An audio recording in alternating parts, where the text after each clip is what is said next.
What's up guys, Houndish here, and today it's time for another weekly reset in Destiny 2. It's September 17th, so this was the date that we were supposed to get Shadowkeep originally, but regardless it is one of the last resets for this season before Shadowkeep finally drops. Who's ready, man? I feel like the wait for Shadowkeep is absolutely excruciating, but for this week in the game we've got Iron Banner for the last time in Season of Opulence. Otherwise we've got the rest of the reset, the rewards, activities, and everything else to break down for the week. And, of course, this week already, we've had the new Shadowkeep Vidoc. So if you haven't seen my previous video on the channel, definitely go check it out, as there are a bunch of new Shadowkeep and Destiny details for going into Year 3 and beyond. But otherwise, let's get into the game update and reset for this week.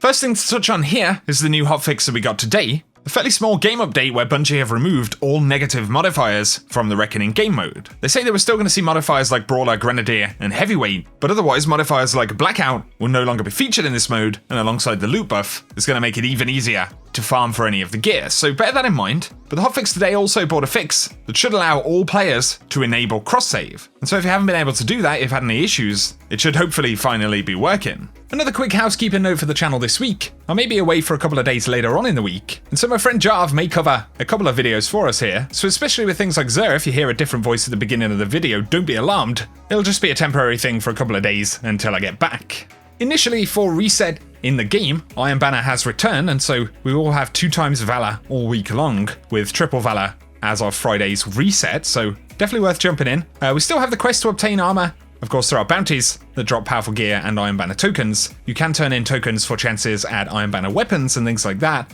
And then, of course, there are other pursuits kind of listed here, but it is the final Iron Banner for Opulence, so definitely bear that one in mind, and we will have some new stuff to chase next season, so have fun if you're jumping in this week. On the Director, our challenges have reset for the week though. Flashpoint is over on Titan, so we've got powerful gear and Heroic Adventures that drop more powerful gear.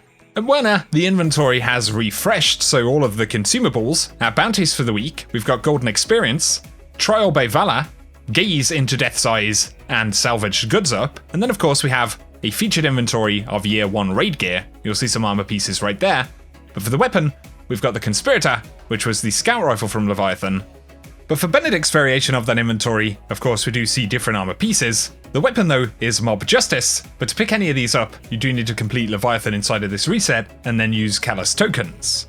For Menagerie this week though, inside of the normal mode, we've got Void Singe, Iron, and Heavyweight up to date, and then if we scroll over, we can take a look at the difficult mode, the hard mode, which is Extinguish, Iron, Blackout, and Void Singe. But remember, for Menagerie in general, a bonus reward is being added every Friday until the end of the season, so we should get 4 total drops for every clear after this Friday's reset.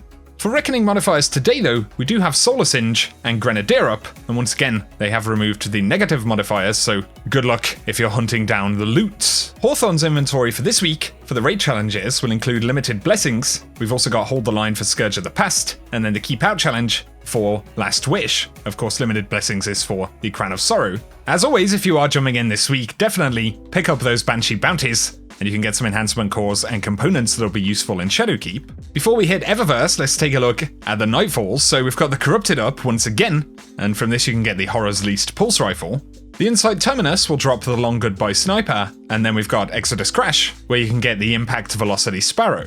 Finally, in the tower at Eververse, as always, we're going to have a bunch of stuff. Remember also to delete any old Eververse stuff that you don't want before Shadowkeep drops. But we do have Bright Dust stuff here, so we've got Wave Chaser, the Fire Victorious Shell, the Digital Ops Ornament for Mighty Multitool, and we've got the Guardian Green Transmat Effect. Of course, there are other items for silver that you can spot right there, but then in the main Bright Dust page, we've got the Timeout emote, the Drop Pod Shell, Ghost Shell. I'm seeing the Intrepid Exploit chestplate right there. We've got the Ronin Ornament for Izanagi's Burden, the Meteor Shower for Parcel of Stardust, Mad Son of Seychelles, and then we've got the Chalice Projection, and we've got Transmat Effects, shaders, and that good stuff as always. For Escalation Protocol this week though, Cathok Roar of Zol will be the boss, so the SMG is going to be available. But Dreaming City is on week 3 of the curse, the Shattered Throne is back up, but the Ascendant challenge is Aura Borea, which is the first Ascendant challenge accessed via Felion's Rest. However, if you do need any gameplay or locations for corrupted eggs and things like that, I will run it at the end of the video. But otherwise, that's reset stuff for this week, and I'll keep you posted on the next batch of news for Shadowkeep. But guys, if you've enjoyed the video, a rating really helps me out down below. Let us know if you're finishing anything up inside of this season before Shadowkeep launches, but if you're new to the channel, if you do enjoy the content, feel free to hit that subscribe button, and I'll keep you posted on news, guides, and everything else related to the game. Otherwise, for now, thank you for tuning in, and I hope you have an awesome day.